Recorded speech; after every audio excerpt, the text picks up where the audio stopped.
Good evening बच्चों, आपका हमारी इस मैथ क्लास में बहुत बहुत स्वागत है। और हम लोग पढ़ रहे हैं क्लास 10th की मैथमेटिक्स।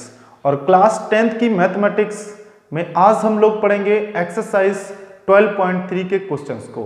तो चलते हैं बोर्ड पे और एक एक क्वेश्चन को बहुत ही अच्छी तरीके से सॉल्व करते हैं। और बोर्ड पे चलने से पहले अगर आपने हमारे चैनल को सब्सक्राइब नहीं किया है तो उसे सब्सक्राइब कर लीजिए, बेल आइकन प्रेस कर लीजिए और लाइक भी कर दीजिए। तो चलिए क्वेश्चन नंबर फर्स्ट पे चलते हैं। देखिए यहाँ पे क्वेश्चन नंबर फर्स्ट नोट किया है हमने। Find the area of the shaded region in figure 12.19। ये आपका एक फिगर दिया हुआ है 12.19। If P Q is equal to 24 centimetre, यानी कि ये पी और क्यू आपका कितना है 24 सेंटीमीटर है। पी आर, ये आपका पी आर है वो कितना है 7 centimetre. And O is the centre of the circle, ये जो ओ पॉइंट है वो इस सर्किल का क्या है सेंटर पॉइंट है। और हमको फाइंड क्या करना है, find the area of the shaded reason, यानी कि ये जो एरिया शेडेड एरिया है और ये जो शेडेड एरिया है इसका ही हमें क्या करना है एरिया फाइंड करना है। तो चलिए देखते हैं क्या क्या हमें गिवन है, नोट कर लेते हैं उसको। P Q is equal to given है 24 सेंटीमीटर, यानी कि ये हमारा पी क्यू है, ये कितना दिया हुआ है 24 सेंटीमीटर दिया हुआ है। इसके बाद पी आर दिया हुआ है, पी आर कितना दिया हुआ है 7 सेंटीमीटर है, यानी कि ये हमारा क्या हो गया 7 हो गया। अब हम देखेंगे कि अगर हमें इस शेडेड जो भाग है उसका हमें एरिया अगर फाइंड करना है तो हम ये लाइन अगर आप देखेंगे जो कि सेंटर से होके जाएगी तो ये लाइन कौन सी लाइन कहलाएगी, उसका डायमीटर होगी, क्योंकि सेंटर से जा रही है तो क्या कहलाएगी डायमीटर, यानी कि व्यास होगी। अब इस सर्किल का आधा पार्ट इधर हो गया और आधा पार्ट इधर हो गया, यानी कि ये जो हमारा पी क्यू आर इस तरीके से पी क्यू आर ये हमारा क्या हो गया एक सेमी सर्किल हो गया। तो सेमी सर्किल हमारा ये इतना पार्ट हो गया, उसमें से अगर हम P, Q और R ये जो ट्रायंगल बन रहा है उसको अगर माइनस कर देंगे तो ये शेडेड भाग बचेगा।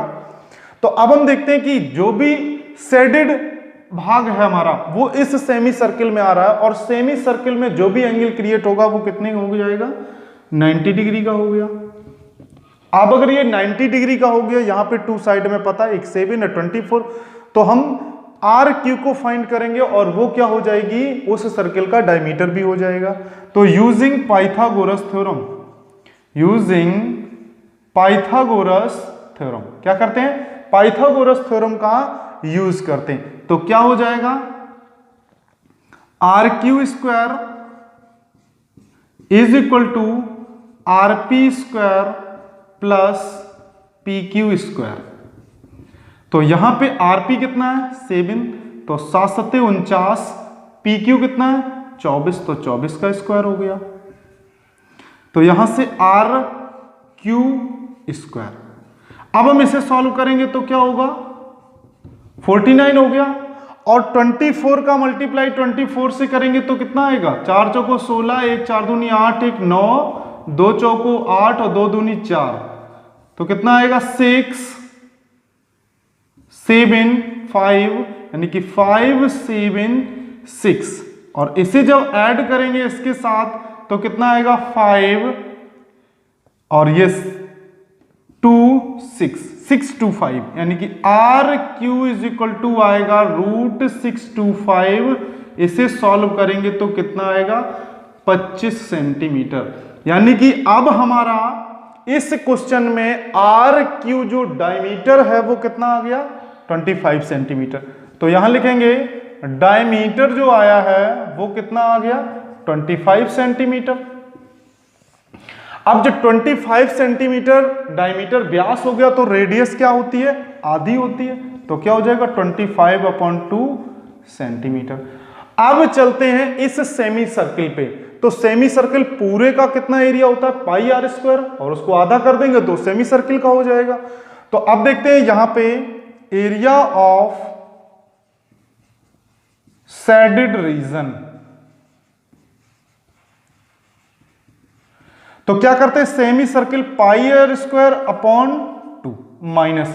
अब इसमें से इस ट्रायंगल को माइनस कर देते हैं, तो ट्रायंगल कौन सा है, पी क्यू आर, इसके एरिया को क्या कर देते हैं, माइनस कर देते हैं। तो यहां पे पाई की वैल्यू 22/7 इंटू ये 2 देखिए पहले से ही नीचे था। अब आर की वैल्यू हमें पुट करनी है, तो यहां से हम देखेंगे कि हमारा आर कितना आ रहा है, 25 यानी 25/2 इंटू 25/2 माइनस इस ट्रायंगल का एरिया क्या होगा, 1/2, बेस कितना है हमारा 7 और हाइट कितनी है पी क्यू यानी कि 24।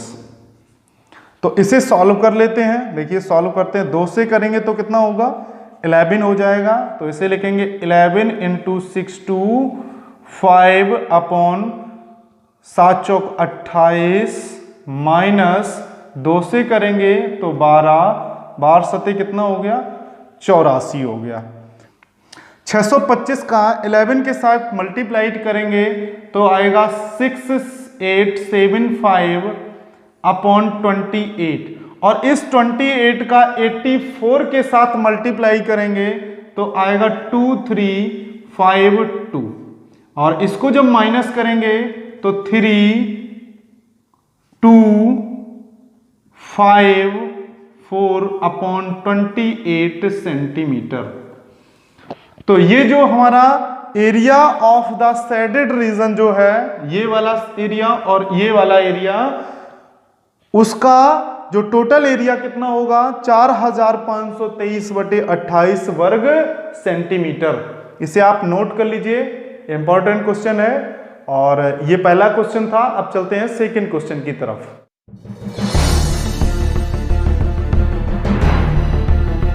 क्वेश्चन नंबर सेकंड को देखते हैं।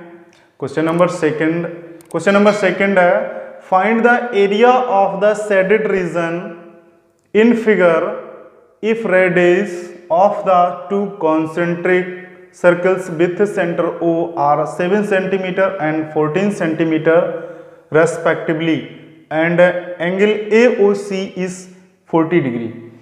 यानी कि हमें इस फिगर को बहुत ही अच्छे से समझ लेंगे तो बहुत ही आसान हो जाएगा क्वेश्चन। इस फिगर में जैसा आपको दिया गया है बिल्कुल वैसे ही एक एक स्टेप करते चले जाएंगे और बहुत आसानी से आप आंसर फाइंड कर लेंगे। तो देख लेते हैं क्या क्या गिवन है, उसे पहले नोट कर लेंगे ताकि क्वेश्चन सही से समझ में आएगा आप लोगों को। देखिए जो पहला वाला सर्किल है, ये छोटा वाला सर्किल, उसकी रेडियस आपको दी हुई है कितनी है 7 सेंटीमीटर। तो यहां हम लिख देते हैं 7। अब देखते हैं एंड 14 सेंटीमीटर और बड़ा वाला जो है उसकी रेडियस को हम कैपिटल आर कर दें तो वो कितनी है 14 सेंटीमीटर। देखिए ये 7 दी हुई और ये 14, तो ये हमारी यहां से यहां तक कितनी हो जाएगी 14 सेंटीमीटर हो गई। चलिए ऐसे कर दिया। अब हम ये देखेंगे कि सेंटर ओ से एक हमारा, अगर हम छोटे वाले सर्किल के लिए देखेंगे तो ये ओ बी डी और ओ ये एक सेक्टर बन रहा है और बड़े वाले सर्किल के लिए अगर हम देखेंगे तो हमारा ओ ए सी और ओ ये हमारा क्या है एक सेक्टर बन रहा। तो सबसे पहले स्मॉल सर्किल देख लेते हैं। स्मॉल सर्किल में देख लेते हैं एरिया ऑफ सेक्टर। तो एरिया ऑफ सेक्टर क्या होता है θ/360 पाई आर स्क्वायर इस छोटे वाले स्मॉल सर्किल के लिए।